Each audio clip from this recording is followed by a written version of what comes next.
निखोज मां पुओं मृतदेह उद्धार प्रेम पाई मां और भाई को हत्या करा जाइथिबा संदेह करा जाउछि। जयपुर कोटपाड़ थाना अंचल एक केनाल निकटर बस्तार बंधा होइथिबा अवस्था भाईर मृतदेह उद्धार होइछि एवं जयंतगिरी निकट केनाल मार मृतदेह भी उद्धार होइछि। 21 तारिख में मां पुओ निखोज थिबा नै बोरीगुमा थाना अभियोग होइतिला। तेबे प्रेम संपर्क को विरोध करिबारु पुरुष बंधुंक सह मिसी मां भाई को हत्या करिथिबा संदेह करा जाउछि। युवती और तांका पुरुष बंधुंक अटक रखी पचरा उचरा करुछि पुलिस।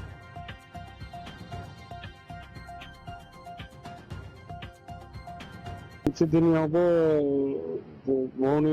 जो भाणीजी जी प्रेम संपर्क जड़ित थे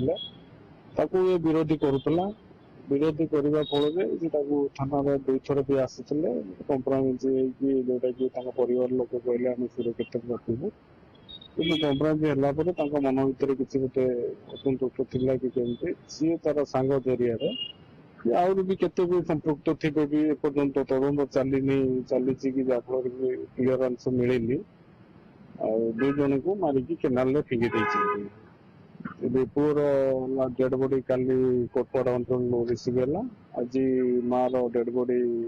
केनाल में बर्तमान पड़ी रही जयंतगिरी केनाल में तथापि तदंत चली जी अधा प्रूफ मिली कि जी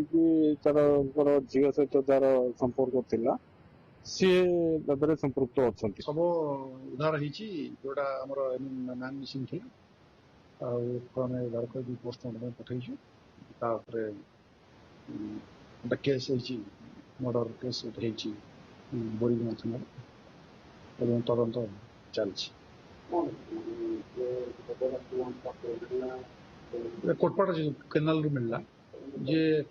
20 तारीख दिन आम पाखे मिसिंग रिपोर्ट होता ताकर से गोटे फैमिली डिस्प्यूट अच्छी जहाँ गोटे एंगल को जाऊँगी तदंत सरला क्लीयर डाटा दे। अधिक सूचना Jaipur bureau chief T Gaurishankar phone line आम सहित आम सहयोगी जोड़े होती। गौरीशंकर जो देखा अत्यंत संवेदनशील घटना और चांचल्यकर घटना तेज ये घटना कहीं प्रेम पाई बोली कहुच्छी किसी निर्दिष्ट प्रमाण मिल पारि कि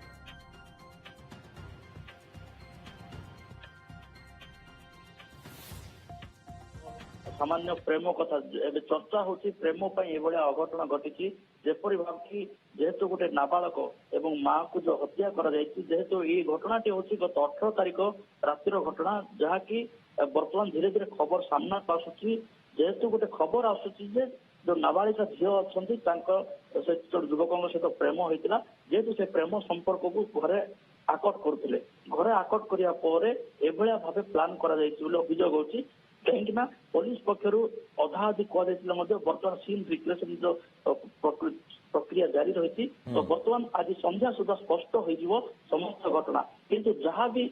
पारिवारिक एवं परिवार संपर्क मौसी हो कि मामू जो अभियोग कर जेहेतु प्रेम संपर्क थिला जो स्थानीय अंचल युवक सहित जेहेतु घरे प्रेम संपर्क को आकट करते से आकट को लेकिन से उत्त्यक्त हो गत 18 तारिख राति जेपरी भाव कि माँ और पुओ को हत्या कर दिगला एवं एक गाड़ी में नहीं जयंतगिरी जेहेतु बोरीगुमार 3 ରୁ 4 किलोमीटर दूर गोटे जयंतगिरी अच्छे जयंतगिरी केनाल में फोपाड़ी देते जोटा कि फोपाड़ी देवा बर्तमान 3 दिन 4 दिन पर गत काली प्रथम पुओर डेड बॉडी मिली एक बस्तारू एवं आज सकाळु सकाळु माँ को डेड बॉडी मिली तो ये जहाँ एक बड़ माने चांचल्यकर घटना घटी जाइए जेपरी भाव कि एवं परिवार मामू 20 तारिख दिन एफआईआर देते निखोज मामला जो निखोज मामला पर पुलिस जिते अनुधान कर तदंत कर घटना आसी तो गौरीशंकर जिते मृतदेह को उद्धार करा से समय स्थिति प्रकृत में कौन रही जमी कहुच्छी मृतदेह ये क्योंकि मारिकी आनिकी एठारे फिंगी दि जाइथिला कि बोली संदेह करुछि कि पुलिस हाँ से घटना है देखो जहाँ घटना आसी जो प्रथम जो पुअर एहसान परिडा जो पुओ जी अच्छा डेड बॉडी एक बस्तार गला काटी जाए बस्तार पैक कराई बस्तारू खोलिया बेलू मृतदेह एभली भाव दिशुची जोटा कि कोटपाड़ अंचल केनाल रू मिलता गत काली आज ठीक जयंतगिरी अंचल में माँ डेड बॉडी सेमती बस्तार पड़ी अच्छी बस्तार खोलिला बेलू माँ तो ये जदि आत्महत्या होते तो ओपेनली आत्महत्या हो पारना किंतु गला काटिबा क्षत विक्षत चिन्ह होती तो ये स्पष्ट हो जाए हत्या होती तो ये एत नृशंस हो पारे केमिति गोटे माँ और पुओं को हत्या करागला तो यहाँ बड़ घटना। गौरीशंकर मृतदेह उपर कौन कटा चिन्ह रही कि ଦେଖନ୍ତୁ ପୁଅର ଗଳା କଟା ହେଇଛି, ଆଚ୍ଛା। ପୁଅ ଗଳା ପାଖରେ କାଟିବା ଚିହ୍ନ ରହିଛି ଏବଂ ହାତରେ କ୍ଷତ ବିକ୍ଷତ ହେଇଛି ଏବଂ ସେମିତି ମାଙ୍କର ମଧ୍ୟ ମାନେ କ୍ଷତ ବିକ୍ଷତ ହେଇଛି। ତ ଏଇଠୁ ପୋଲିସ ସ୍ପଷ୍ଟ ହେଇଗଲାଣି ଯେ ହତ୍ୟା ଘଟଣା ଘଟିଛି, ହତ୍ୟା ହେଇଯାଇଛି। ତ ବର୍ତ୍ତମାନ ସେମାନଙ୍କୁ ଯେହେତୁ 2 ଜଣ ଯୁବକ ଯୁବତୀଙ୍କୁ ଅଟକ ରଖାଯାଇଛି, ସେମାନଙ୍କୁ ପଚରାଉଚରା କରାଯାଉଛି, ପାଖାପାଖି 70% ସ୍ପଷ୍ଟ ହେଇଯାଇଛି। ତ ବର୍ତ୍ତମାନ ଆଉ କିଛି ସମୟ ବା ପାଖାପାଖି ସନ୍ଧ୍ୟା 5ଟା 6ଟା ବେଳକୁ ପୋଲିସ ସ୍ପଷ୍ଟ କରିବ ଯେ ଏ ଘଟଣାର ସମସ୍ତ ତଥ୍ୟ।